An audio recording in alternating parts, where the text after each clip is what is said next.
Good evening. My name is Elias Munsha, and I'm coming to you live from Calgary, Alberta, Canada. Here in Canada, it's about 12:32 p.m. That is just in the afternoon. We are snowed out. There was a huge snowstorm yesterday. Further, I believe that Chwempala time, it's about 21:30. I'm going to give you a few minutes to invite as many people as possible so that we could have a very somber and difficult discussion today because of the things that have happened in Zambia today with the killing and shooting of two innocent civilians by the police. Fellow Zambians, it's very sad, and I just don't have enough energy or enough strength to even stomach the idea of what happened today. Very early in the morning today, Mr. Nsama woke up just like many Zambians across our country. And so was Joseph. These two probably have never met. They don't even know each other. Nsama was a prosecutor for our country's National Prosecution Authority. He was a very hardworking citizen, very jovial and a family man. He was also a man of faith. He was a member of a local Kingdom Hall of Jehovah's Witnesses, a faith that does not allow itself to be involved in politics. That is Mr. Nsama. He woke up today and went for work, just like everybody else, just like everybody in his office, just like many people at or near his place of work. He then decided to go and grab some food at a local restaurant. What happened thereafter was that there was a bullet that strayed, came along his path, hit his head, knocked him down, and killed him immediately. It was a very sad death. It was a very regrettable death. As Nsama was being gunned down, there were people around who started mourning and crying due to the sadness of the situation. It was a very difficult situation, and Nsama succumbed to his injuries and died. But so was Joseph Kaunda. Some information is still emerging about who Joseph exactly was. We know that he lived in Kaunda Square and was probably a supporter of UPND President Hakainde Hichilema. He too succumbed to the injuries that were sustained as a result of the live bullets that the Zambia police were firing on a crowd that was not violent and that was not armed. Blame has started being apportioned. The Law Association of Zambia has issued a statement in which they are saying that what happened today was as a result of police indiscipline. They are calling upon the police command to quickly investigate this matter and get to the bottom of this matter so that erring police officers are disciplined. The Embassy of the United States has also issued a statement condemning what happened today, and so have the Britons. The British High Commission to Zambia has also issued a statement. Several other players in our country have also issued their statements, but of course, we have got to wait to hear from the church mother bodies, to hear from Pentecostal preachers, and to hear from several other churches that play a role in the governance of our country. It is very interesting that the Law Association of Zambia is blaming the police. This is about a police situation. However, I would like to be very categorical in the way and the manner in which we are going to apportion this blame. This is not because of police indiscipline. This is not because of the police high command. What has happened today is as a result of lack of leadership from the president. President Lungu is solely responsible for what has happened today. He is directly complicit in this murder that took place today. We cannot blame anybody else. It is not the police. It is not even the little Minister of Home Affairs. a very reckless short man. That is not his problem. This problem lies squarely at the hand of the Commander-in-Chief of the Armed Forces of Zambia, the president who has been entrusted with a very sacred duty to protect our country and to protect our citizens. It is he that has been playing around with his sacred responsibilities.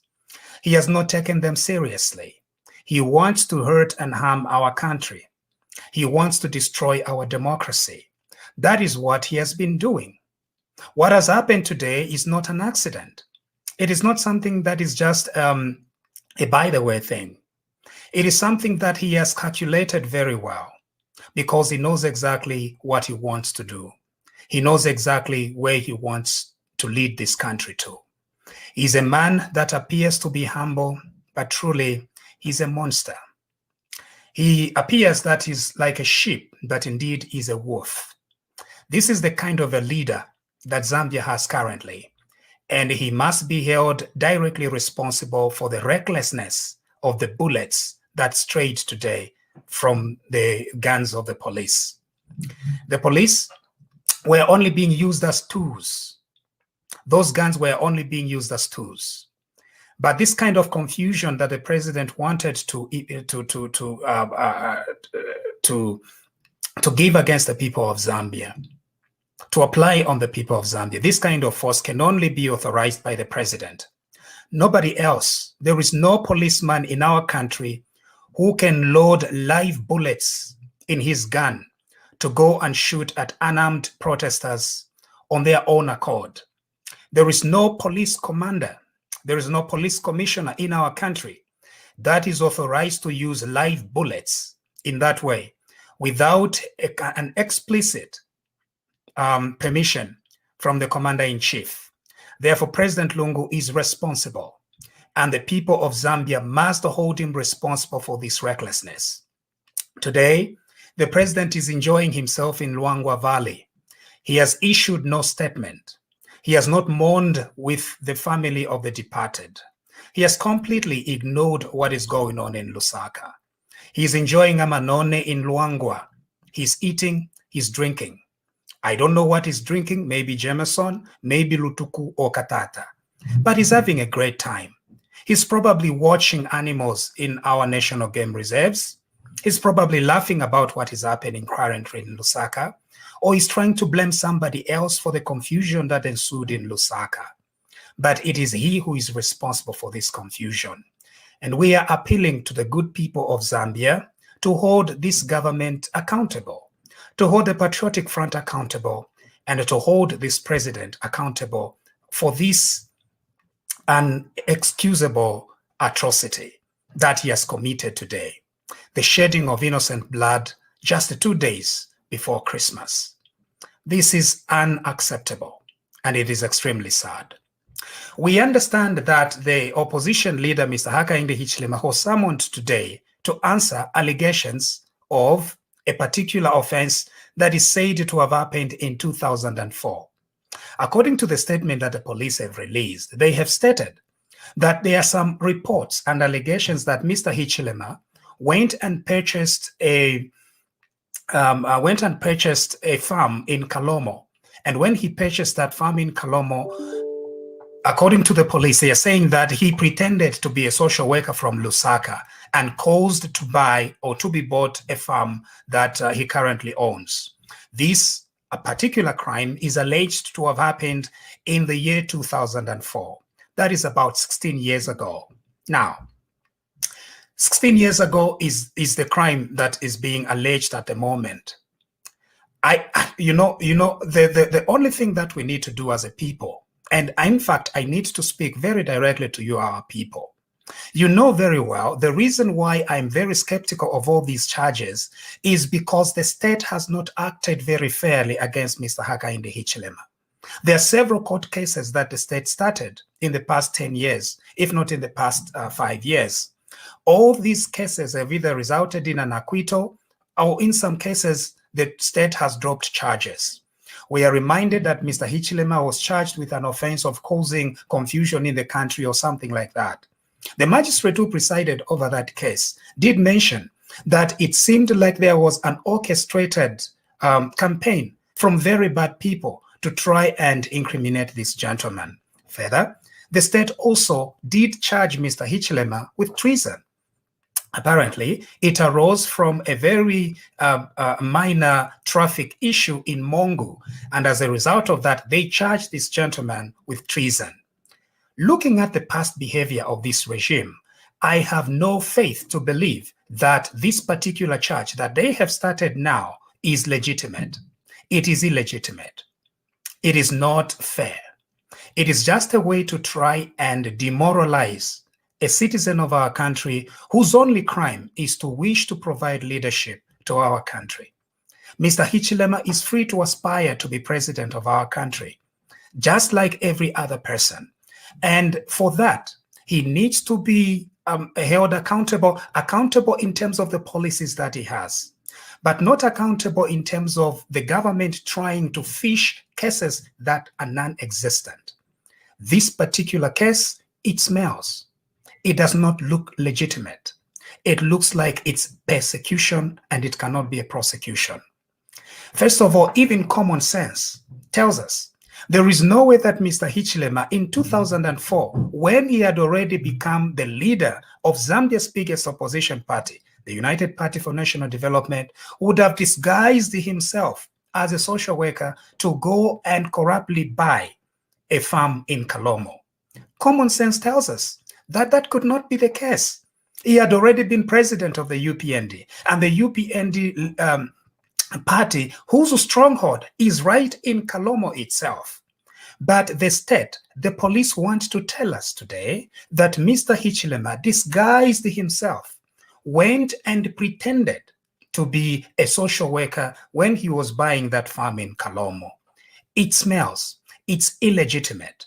And our appeal to the people of Zambia is to continue holding our structures to account, to tell the police and to tell the president that this kind of victimization is not going to be tolerated.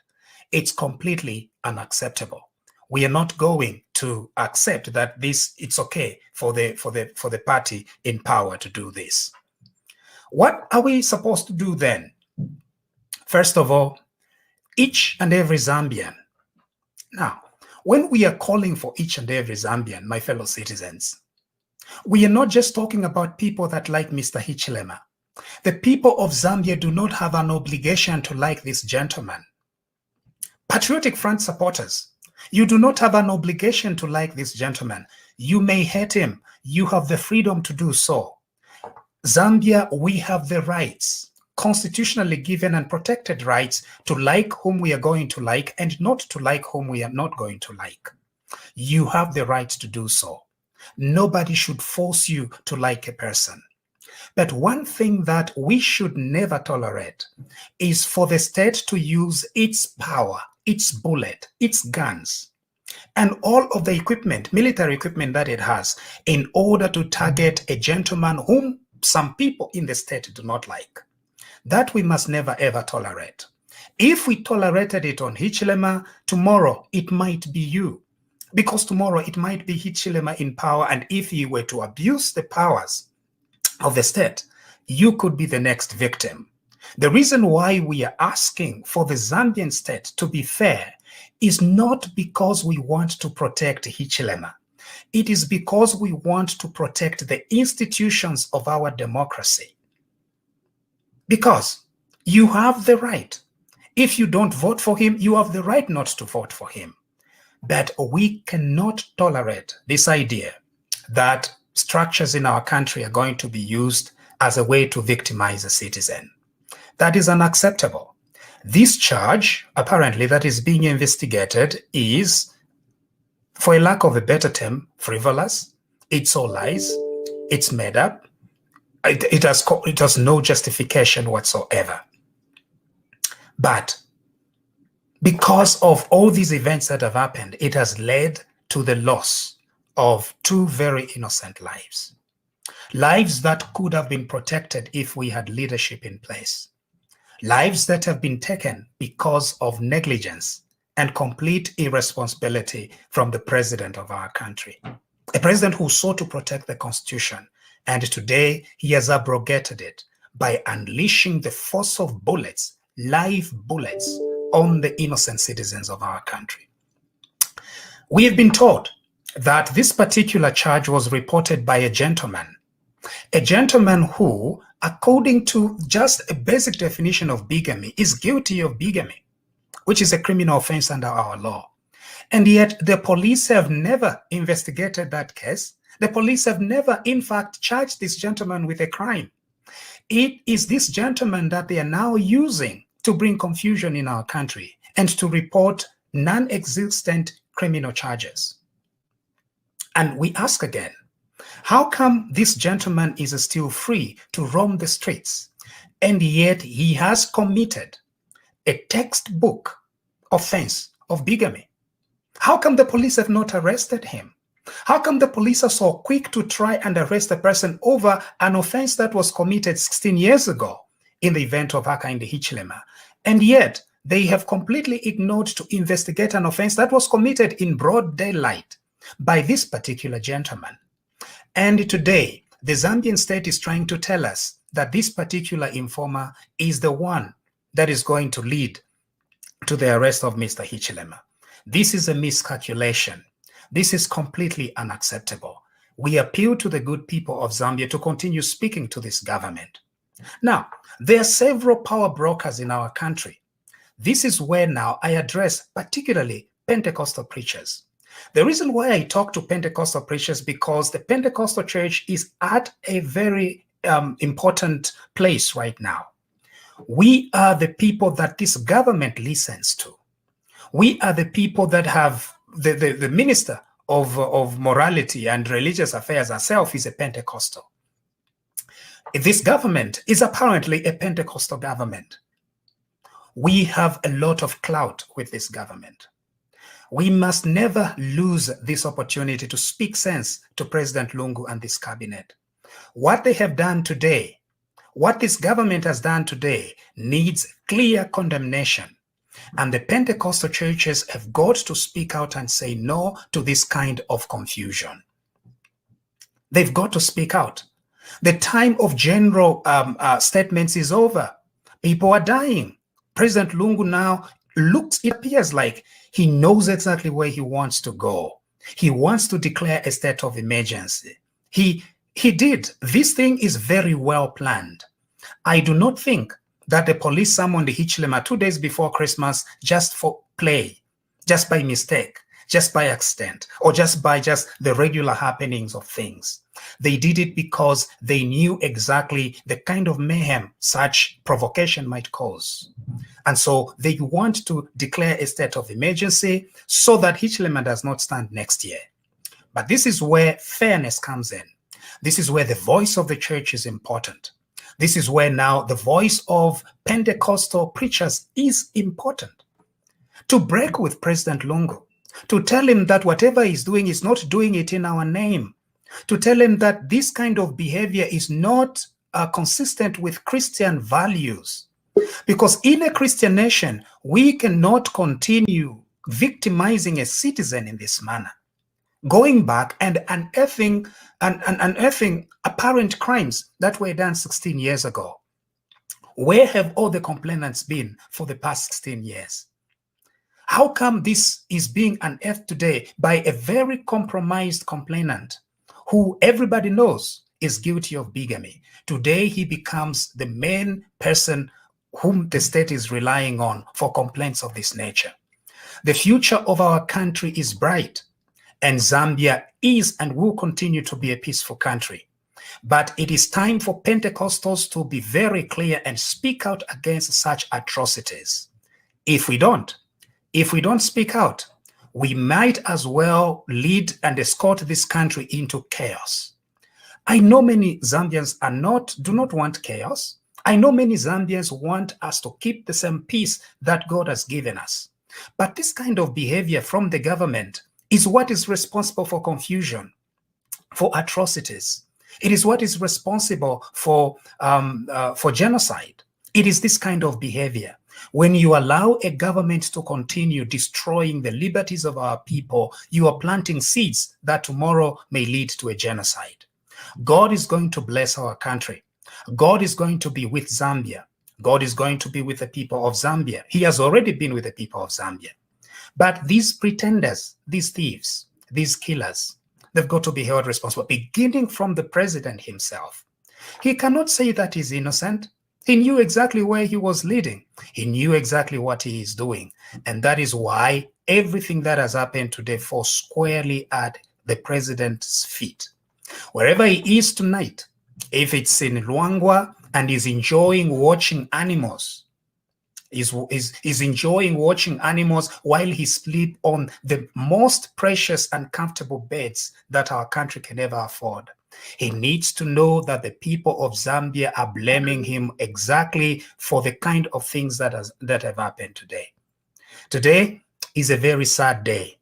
I can't even stomach the idea that we could be laughing about this or joking about this. May the souls of our departed, Mr. Nsama and Joseph Kaunda, rest in peace. And may God bless our country. And I've got to end here. God bless you and see you sometime. Thank you.